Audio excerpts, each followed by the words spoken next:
ఇక్కడ పాయింట్ ఏంటంటే అసలు వీడి వెనకాల ఉన్నటువంటిది ఎవరు పెద్దలున్నారు?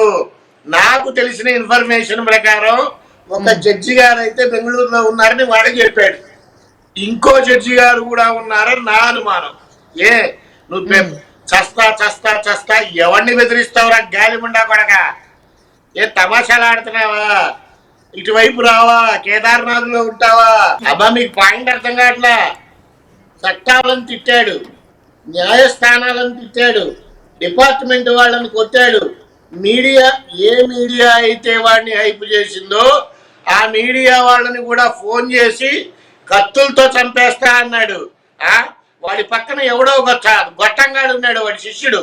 వాడు ఫోన్లో మాట్లాడటం. ఈడికే గతి లేదు. ఒరే దొంగనా కొడక, నీ నాటకాలు చాలా చూసా. ఫస్ట్ ఇప్పుడు నేను ఒక మాట మాట్లాడుతున్నా ఇను. నువ్వు ఎవరికి ఫోన్లు చేసి డబ్బులు ఆఫర్ చేశావో నాకు తెలుసు. నీ వెనకాల ఏ రాజకీయ నాయకులు ఉన్నారో నాకు తెలుసు. నీ వెనకాల డిపార్ట్మెంట్ వాళ్ళు ఎవరున్నారో నాకు తెలుసు. ఇవన్నీ నేను హైదరాబాద్ వచ్చి విత్ ప్రూఫ్స్ తో ప్రెస్ మీట్ పెడతా.